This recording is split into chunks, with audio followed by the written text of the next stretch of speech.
Well, Hesse, Yes. the year 2002. Yes.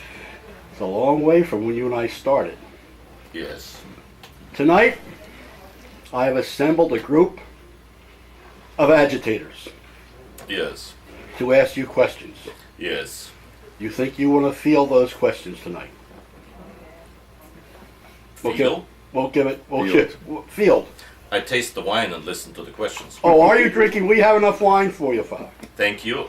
So far, at least, I'm settled for the next 10 minutes. You do know that I had a call the other day, and they said, we love Father Hesse, but Father Hesse should really not drink wine while he's giving his talks. Ha ha. And I said, well, I think Father Hesse will answer that question for you, why he does that. Rather than me object or do anything with it, I thought I would pose that question to you, because she said to me, why does he drink wine as he's speaking? For the same reason that most of the other people out there, some of them are hypocrites, some of them like water, drink water in order to be able to continue to speak. I don't know about the madam in question who has objected to my drinking wine. She might be one of those God-gifted creatures that doesn't need liquid to go on speaking. In that case, she should kneel down and offer up a donation at the local church and light a candle in gratitude for being able to speak without liquid. Usually, when you continue speaking, you get a dry mouth. So you have to sort of substitute with liquid. And I choose the very liquid that Christ himself drank, that Christ made. He was a winemaker, you know, because, but a miraculous winemaker. Not like my esteemed winemakers in California and in other beautiful countries in this world. He was a miraculous winemaker. He drank wine, he made wine, and he turned wine into himself. He chose wine to become his substance, not root beer. Thank God. And apart from that, I should really quote a defender of the church. Pope Pius XI in 1935 gave him the title Defender of the Church. Feast on wine, or fast on water, and your honor shall stand sure. God Almighty's son and daughter, he the valiant, she the pure. If an angel out of heaven brings you other things to drink, thank him for his kind attention. Go and pour them down the sink. Gilbert Keith Chesterton. And I drink to his memory because I firmly believe that he is a saint. Hear, hear. The first question, anyone has the first question of Father? I was going to follow up on that. Aren't there 7 references in the New Testament that tells you that you should drink? And the only religions that tell you not to are those that are of a Manichaean bent, the determinist religions, the Puritans, etc. That's an excellent observation. It's, as a matter of fact, really Manichaean to the very concept of calling a thing, res in Latin, bad in itself, is Manichaean. It's heretical. There cannot be a thing that is bad. There can only be intentions and actions that are bad. Because a thing, whatever exists, whatever, no matter what, including the devil, whatever exists, whatever is, cannot be bad as such, because it receives, necessarily so, its existence from God. There cannot be anything in existence without God giving it its existence. See, the point is, God is the absolute simple being. In the strictly proper sense of the word, God does not exist, because in God there is no X. See what I mean? There is no coming from. God doesn't come from. He is. We, in our complicated minds, we say he was, he is, and he will be. In order to be able to grasp an ever so tiny spark of this, not infinite, of this absolute simplicity. But existence as such, to call existence as such bad, is blasphemy. This table wouldn't be without God. The devil wouldn't be without God. What's bad about the devil then? Well, of course, his intentions and his actions. He said no to God. He couldn't possibly, in his incredible intelligence, which is intuitus, not with us, like with us, what do you call it, a sequence of thoughts that doesn't exist in an angel. An angel sees the truth, grasps it, in the very same instant he sees the thing. With such an intelligence, the devil couldn't possibly ever think for one split second that he could be like God. No. He wanted to be what he is because of himself. He didn't want to say, I will serve you. He didn't want to say, thank you. That's the point. And that is bad. It's a bad intention and a bad action. The existence of the devil is good. Not the way he is, but the fact that he is. And all the church fathers agree with me on this point. So I'm in good company. There is no such thing as a bad thing. Therefore, to say wine is bad is extremely stupid. It's blasphemous. To say wine is bad for you is at least a very proud statement, because you assume you could tell me what's good for me. How dare you? Are you the authority? You my confessor? You my spiritual director? Well, my friend, you didn't say that. I know. I'm just explaining. So to say that wine drinking is bad is a hypocritical statement, and at the same time it means that you write up an 11th or 12th or 13th commandment. That means you put yourself in the position of God. This is what the devil wanted. He knew he could not ever be anything like God, but he wanted to be in his position. He preferred to be the first in hell rather than the second in heaven.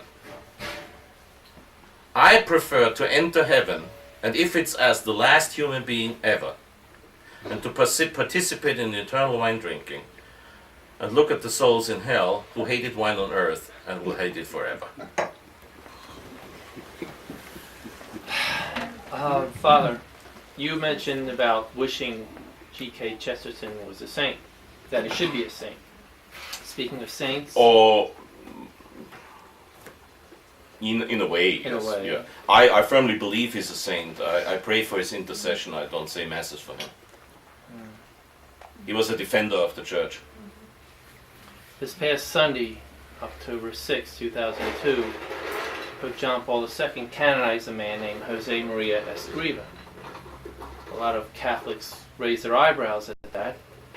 I didn't.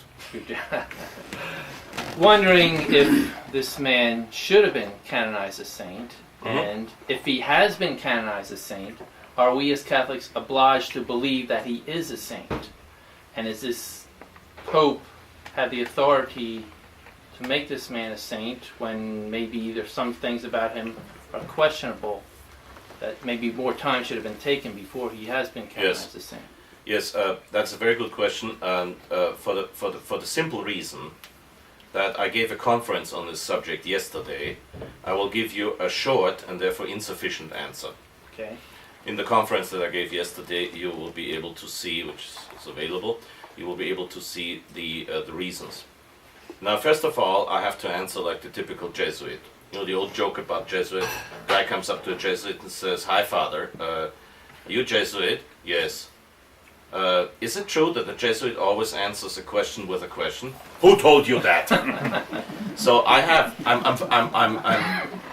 no choice but to say yes and no. Okay. Are you obliged to believe that he is a saint? Yes and no. I will only give you the most probable of all answers. Don't ever say that this is the answer, because I didn't say so. I'll give you the most probable of all answers. By definition, canonization means this man's soul is in heaven.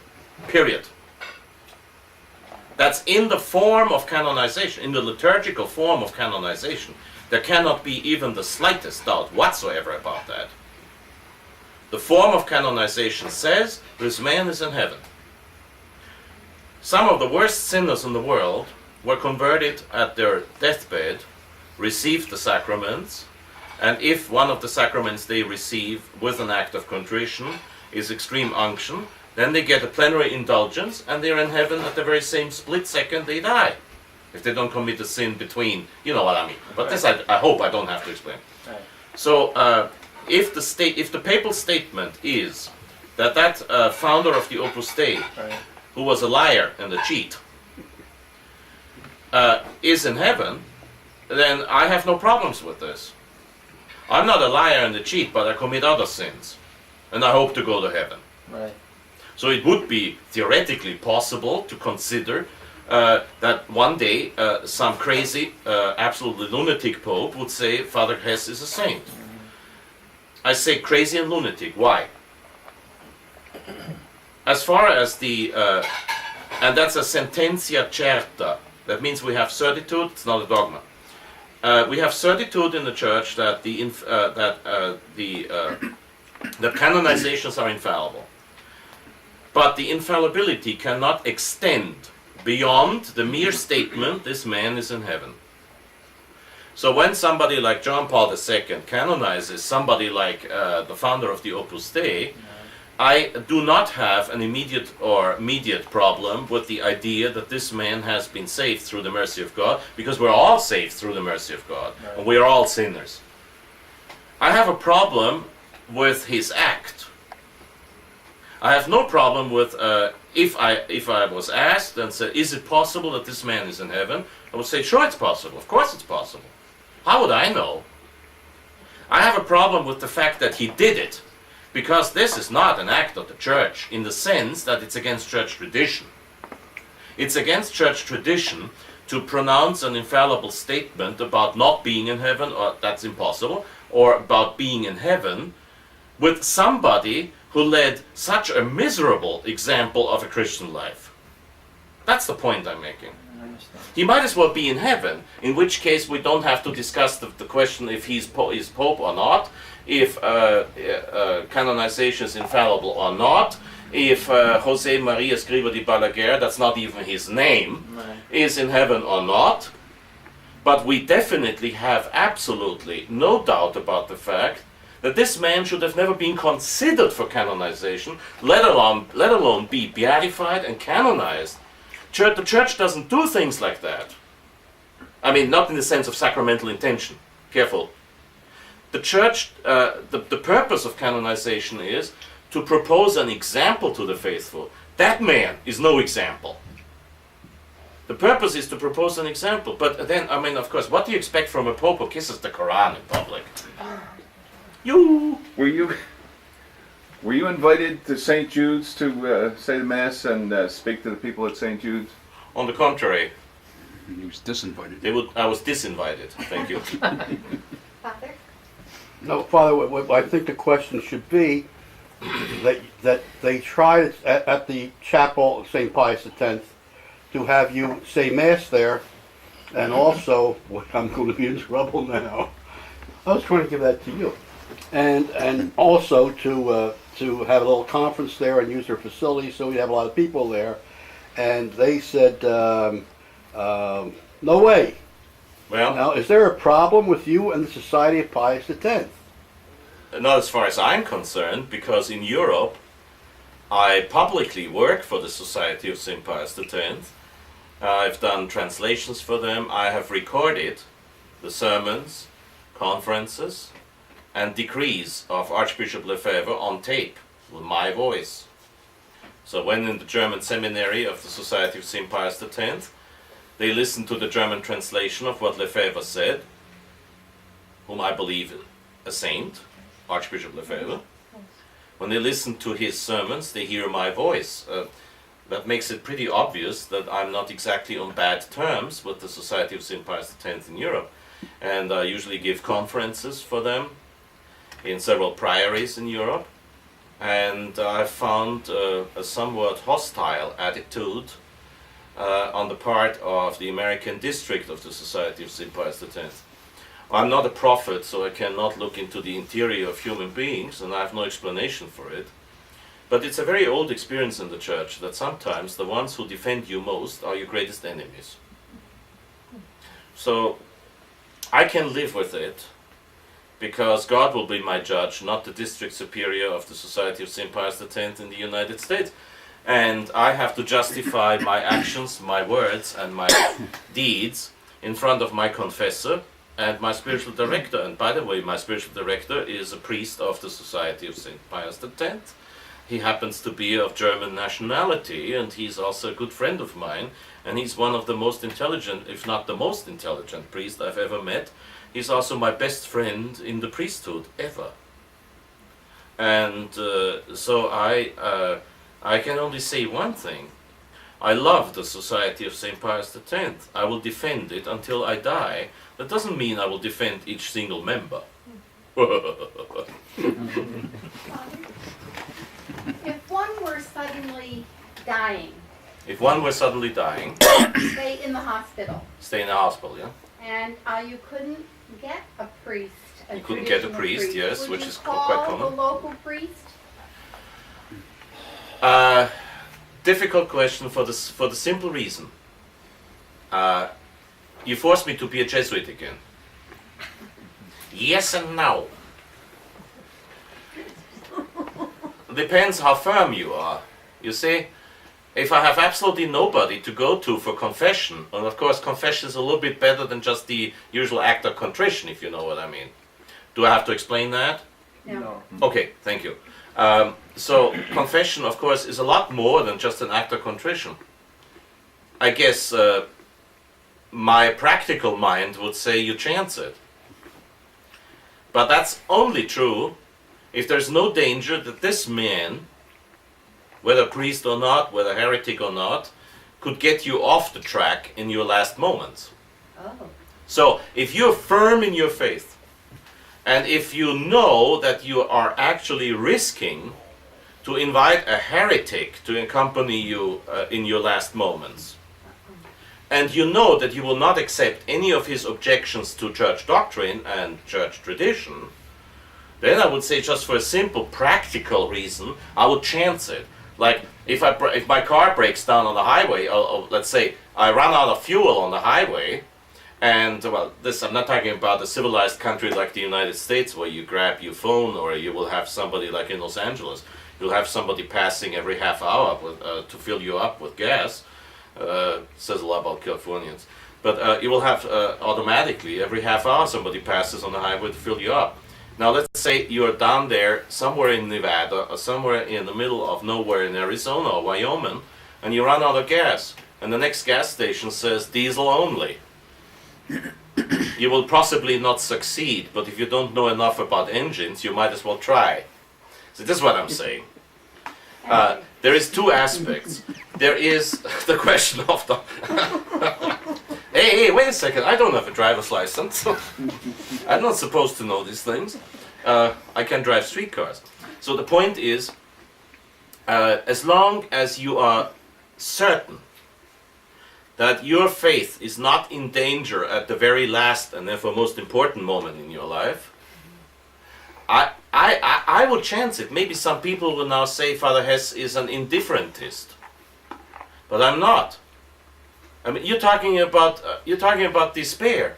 You're about to die, and there's no Catholic priest available. Now, the Church. This is one of the reasons why the Church has allowed all priests, excommunicated priests included, to give the sacraments in case of what is called periculum mortis. In articulo mortis, when you're about to die. When you're about to die, you could ask to confess to an excommunicated priest. Usually in the Church there's a principle. You do not play with the sacraments. But the Church's ruling on the merciful ruling on the extremely generous conditions in articulo mortis would certainly enable you to approach somebody who otherwise you would have never been able to approach. If I'm about to die in Russia and I can't get a Catholic priest, I'd be happy to have a Russian Orthodox to hear my confession. The Church has always recognized the validity of the sacraments, all 7 sacraments, in the Russian Orthodox Church. This is not a recommendation to go there. I'm strictly answering your question. You're about to die and you cannot find a Catholic priest. Would the viaticum given by a Novus Ordo priest, would it be valid? I'm not talking about, there's a difference. I'm not talking about the viaticum. The viaticum is not necessary. Necessary is confession alone, necessary. And that's not even necessary in the sense of being able to die with an act of contrition. But confession is a lot more than just an act of contrition. And very highly recommendable would be extreme unction. I'm not talking about the viaticum. As far as the viaticum is concerned, that means Holy Communion, you have to respect what Blessed Innocent XI said. That's in Denzinger Schönmetzer 2101, where Blessed Innocent XI says, in case of doubt, you are not allowed to approach doubtful sacraments. And as far as the viaticum is concerned, now what happens today, I can tell you about a military chaplain in Austria who thought that if he put unconsecrated hosts together with consecrated hosts into the tabernacle, they would be consecrated. This is what we call the consecratio per tactum, or the consecratio per contactum. By So, association? what? By association? No, by touch. you have a consecrated host. You touch an unconsecrated host, and bing! Just like with the like Midas, you know, everything Midas touched turned into gold. So yeah, you have to face the fact that we are confronted with priests who are so absolutely idiotic. This man is not a deliberate heretic. He's just an idiot.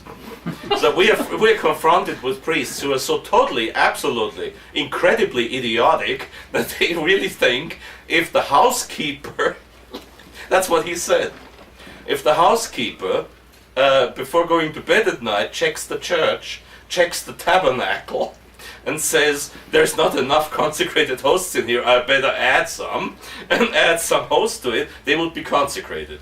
Now once you get to that point, you will understand why I say, when you're in the hospital and you're about to die, try your best with confession, but refuse communion, if you don't know what's going on. That would be according to the spirit of the church, because, I mean, I'm only quoting Innocent XI, and if you don't believe me, check 2101 of Denzinger, and then tell me why I was wrong, and I will correct myself publicly. I'm just saying, this is the way I see it, because of a logical consequence, the way the church are always judged cases like that. See, Hans Küng is a heretic, public heretic. So he publicly is not a Catholic priest. But if I was about to die on a German highway, and believe me, I would, even if I'm about to die, I'd still recognize that man, Hans Küng. I'd ask him to hear my confession. Definitely. But I'm not going to ask him to pick up communion for me and give it to me, or to celebrate Mass for me. I'll just say, please hear my confession. If he says no, I will say, okay, you will be called in for whatever I would have had to confess now. But if he says, ja, warum nicht? Ich bin gerne bereit, Ihre Beichte zu hören auf Schweizerdeutsch. And I'm certainly going to confess to him, because I have no alternative. In articulo mortis, you may chance it, but not with our Lord himself. The Church has always excluded this.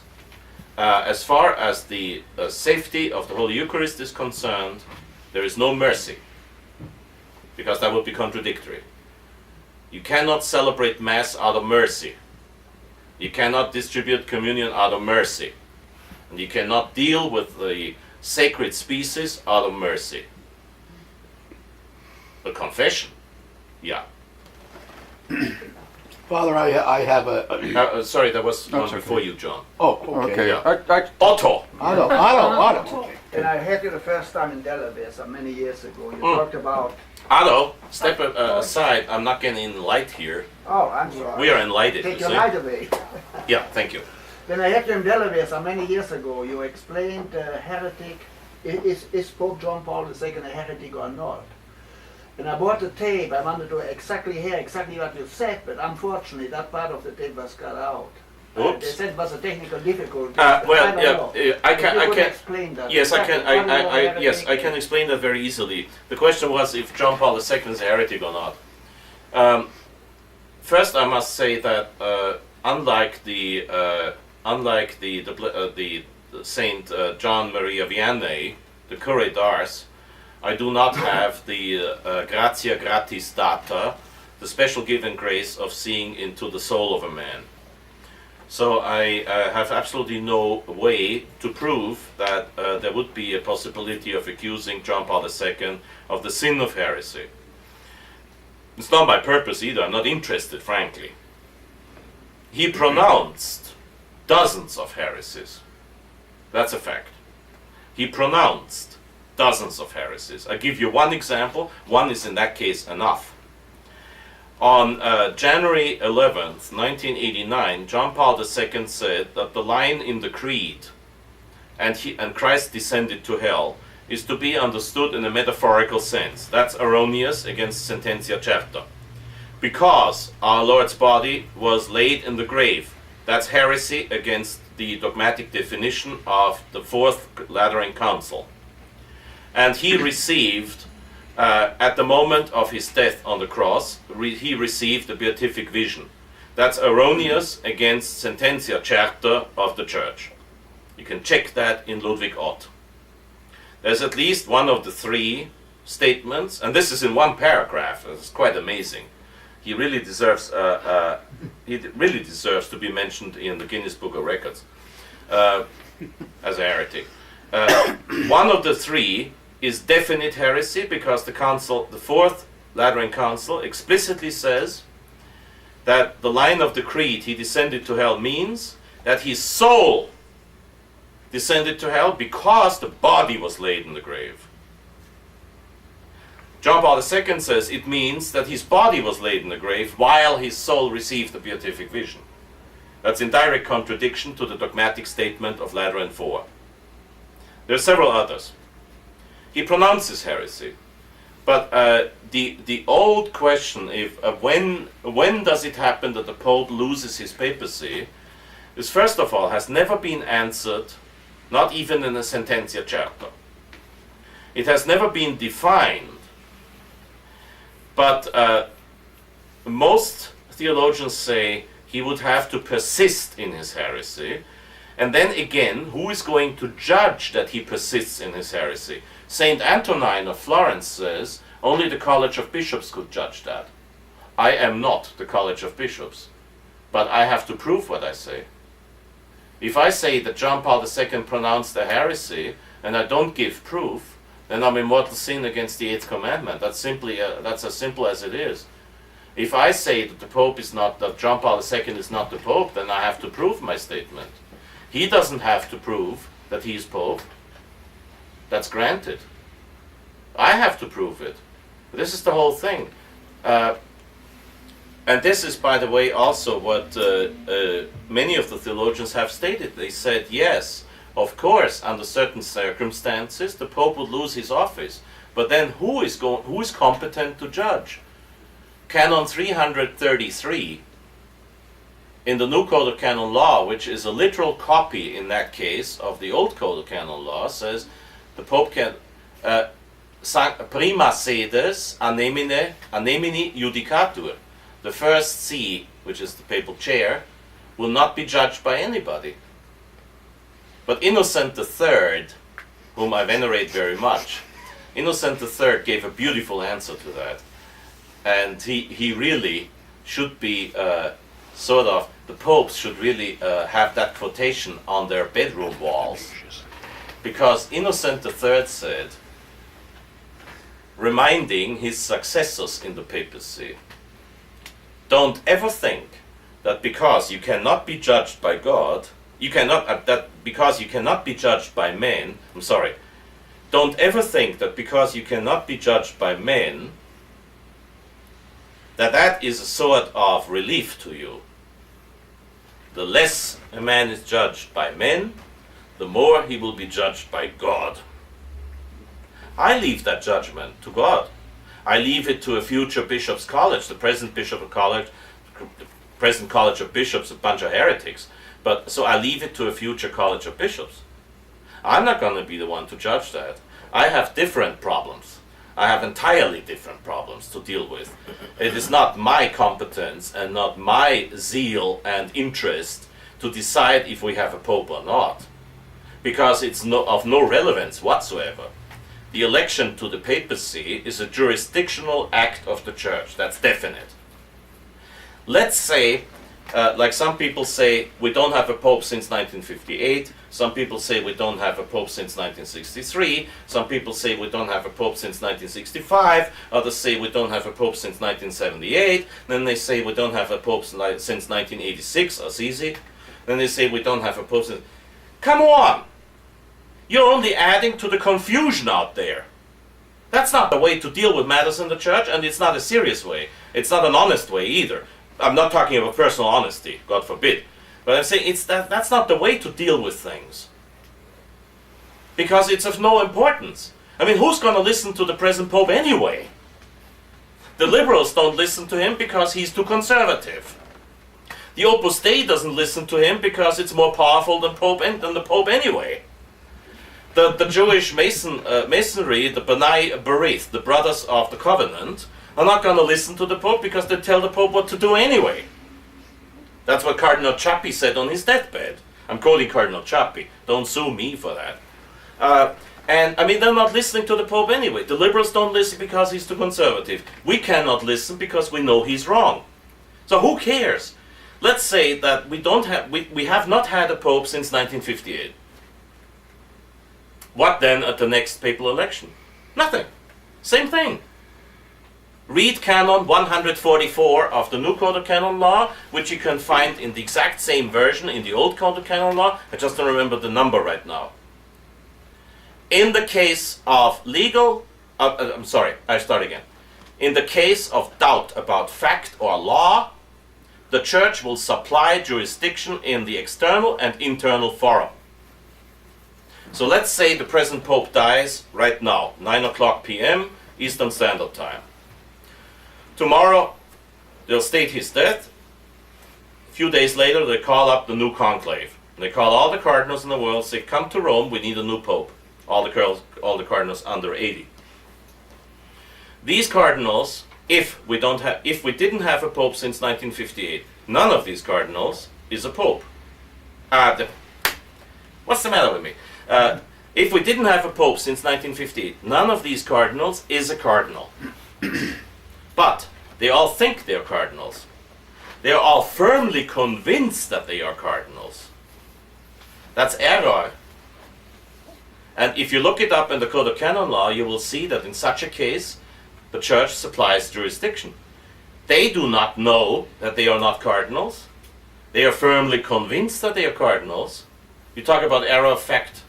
You talk about error of law. The Church supplies jurisdiction. They will validly elect. Now you might quote against that the old cum ex apostolatus officio of Paul IV. A short biography of Paul IV would be sufficient to convince you that he was a maniac. Leo XIII thought the exact same way and explicitly undid that bull. And Pius X, in his new laws about papal election, his new laws about conclave, didn't mention anything of that. What? In Cum ex apostolatus officio, Paul IV says, any cardinal who is a heretic or who was a heretic cannot be validly elected to the papacy. That's nonsense, as if the Church would not recognize conversions. That means the Cardinal Newman, who was a heretic and then became a Catholic and a cardinal of the Holy Roman Church, could not be validly elected. Or did he mean, Paul IV, that he would have had to be a heretic as a cardinal? That means that once you're a cardinal and you become a heretic, you cannot convert anymore? The thing doesn't make sense. And this is not my opinion, but the opinion of every single pope who reformed the law of papal election ever since Paul IV. And none of them has ever quoted Paul IV again on that point. This is not the first time of a contradiction in church history. The so-called theory of the double sword, the double authority, that the Pope has the spiritual authority, and the emperor has the the profane authority, which was pronounced almost like a dogma by Boniface VIII, was thoroughly contradicted by Leo XIII. And the same happened with that funny Cum ex Apostolatus Officio by Paul IV. This was the firm conviction of Leo XIII. It was the one of Pius X. Then Pius XI again made a reform on the election of popes. So did Pius XII, so did John XXIII, so did Paul VI, so did John Paul II. These are things that are infinitely less important, not criticizing your question, please. But these are things that are infinitely less important than the question asked before about what do I do when I die. You understand what I'm saying? Not criticizing your question. I'm very grateful for your question because these are things that have to be explained. Father, we had a discussion on the way back today, and you brought something up I think that the public should know.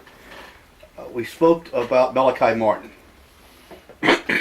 He was a friend of mine. Yes, and I certainly worked with him also.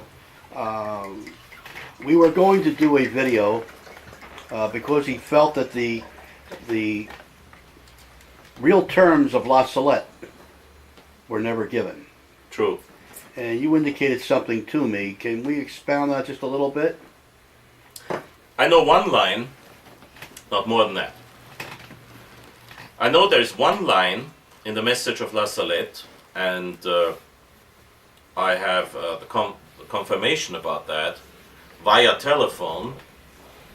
It might have been Malachi Martin, you see, who told me that, because we actually had several talks on the telephone. And there is one line that I know of in the message of La Salette that has been censored universally. I cannot, in good conscience, say who was the one who censored it. I cannot say it was the Pope or the Cardinals. I believe it was a Pope, and again, I do not know which one.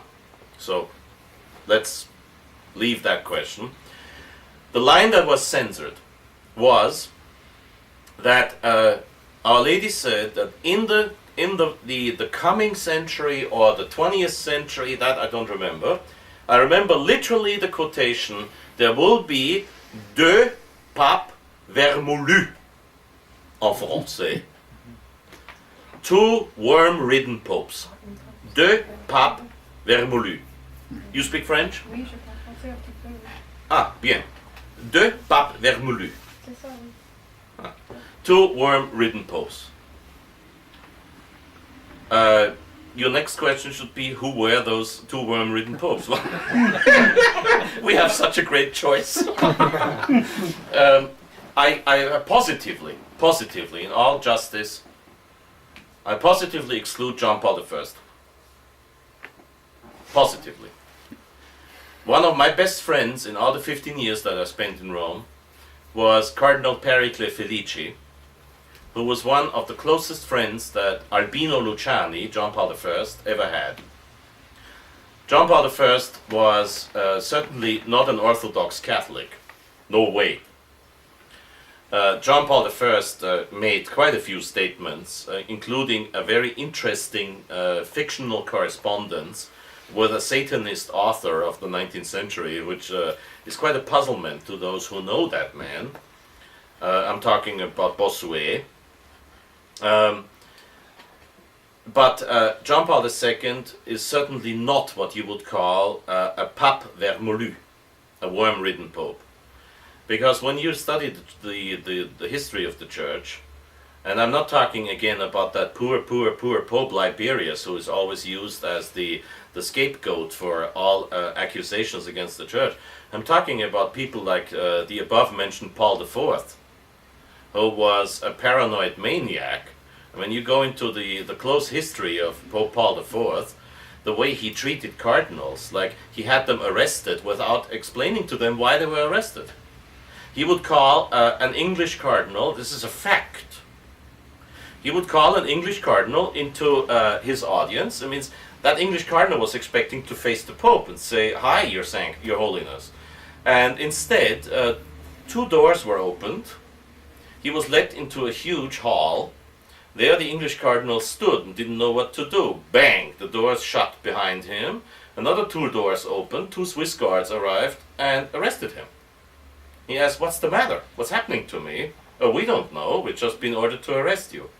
The guy was in prison until Paul IV. The cardinal. The cardinal was in prison until Paul IV died. So we've had quite a few interesting specimens of the human race on the papal throne. And we have had Alexander VI. Alexander VI not only, which is something understandable to every man in the world, not only had children, but Alexander VI had children while he was pope. Worse than that, he abused his papal authority to legitimize his daughter Lucretia. This is, I think, by far the worst.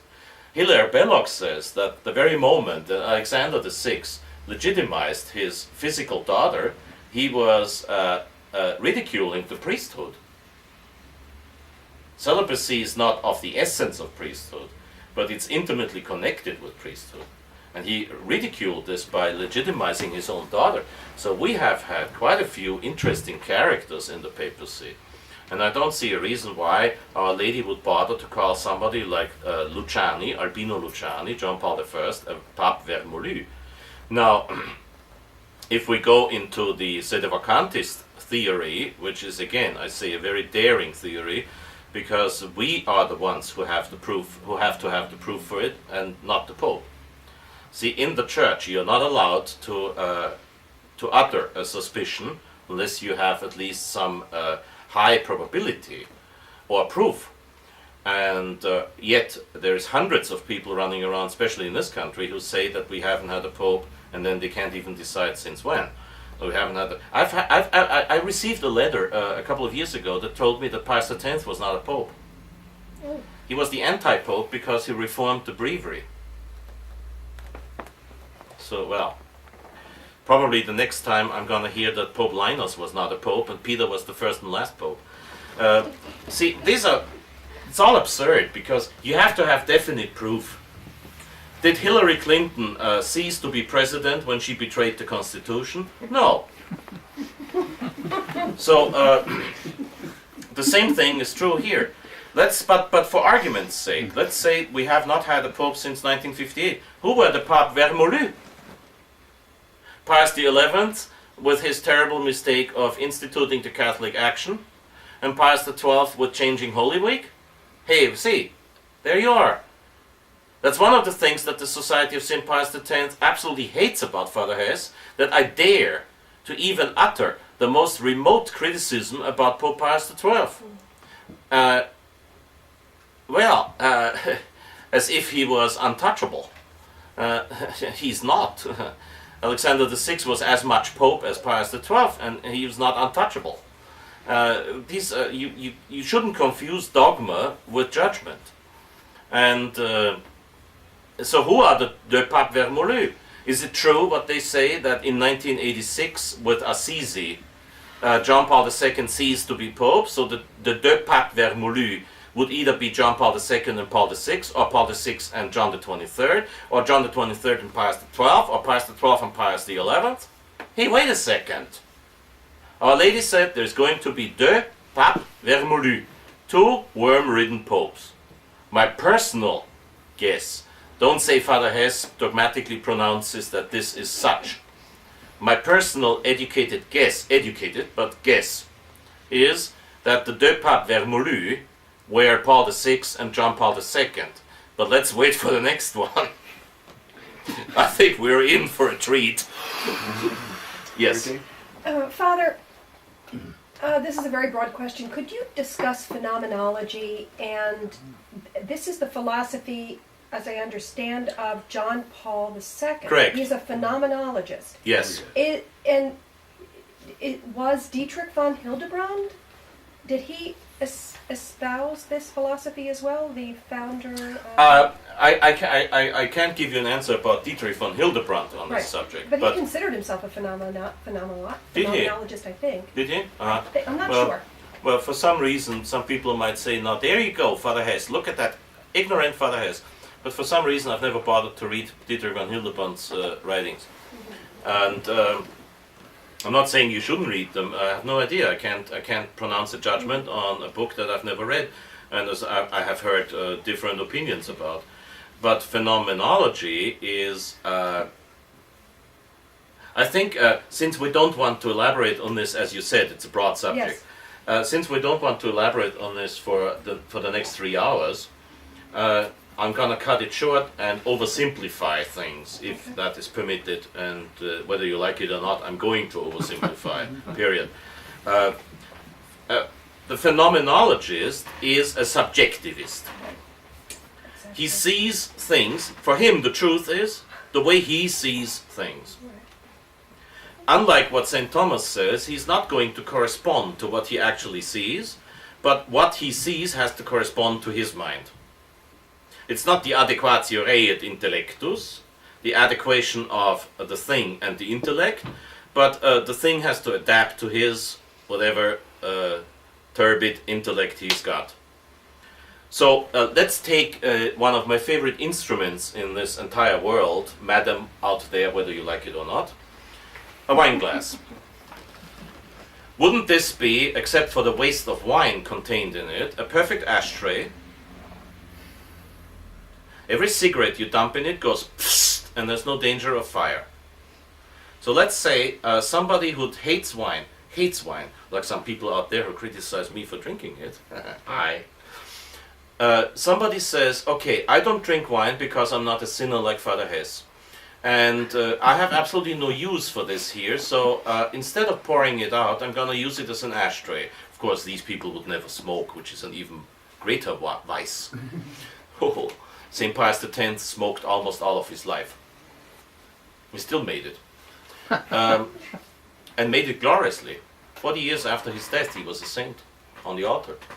Let's say this is I use this as an ashtray. Quite feasible. I smoke my cigar and I go, there you go. You meet the girl of your life. She's a knockout, she's clever, at least. Later on you might find out she's intelligent or stupid. But first of all, you notice she's beautiful and she's clever. And you're attracted. And you say, I'm really thinking I'm falling in love with this person. So you're starting to be interested.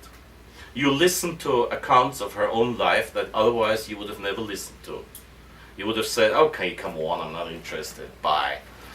So when you love, then you're interested. So what I'm saying now, don't be overly curious. I'm not talking about finding out about God. All eternity will not be sufficient to find out about God, because the complicated human being will never be capable of understanding the absolute simplicity. We cannot say that often enough. So we have to be interested in God, not just love Him, but because there's no love without interest. Interest not in the moral sense of thinking of yourself. There's no such thing as loving without interesting. What I'm saying is, people are breaking their heads. They are running after self-appointed visionaries and prophets who will tell you the last judgment is going to take place on March 1st, 2009. Maybe. What good is it to you if tomorrow one of those Philadelphia buses runs you over? A streetcar would never do that. So what good is it to you? The point I'm making is, do you love God? Or are you curious? Curiosity? No. I don't agree with that. Interest? Yes. Can you know enough about God? Never. Could you know enough about things in this world? Easily. Very easily. Interest yourself, first of all, what would happen if I was one of those maniac shootists? The anti-gun lobby loves that because they always use that. What if I got up, grabbed a machine gun and shot all of you? Who of you would go to heaven? Who of you would go to purgatory? And who of you would go to hell? This is the only interesting question in life. The only interesting question in life. If you get up tomorrow morning, if God leaves you the time to get up tomorrow in the morning, if you don't die of a heart attack tonight in bed, if you get up tomorrow in the morning, you take your car, you drive to work, and you're run over by a 40-ton truck, where will you go? As a practical person, which I always was, I will say, this is my first interest. Your first interest, however, should be, I love God no matter what happens. No matter what I'm told about, no matter how much I'm in error, no matter how often I fall, no matter how often I fail, I love you, God. This is the only interesting thing. Not love myself, love you. As a great saint once said, typically for me, I forgot who, as a great saint once said, as long as the center of your life is not the internal you, the I may be lost. Thank you.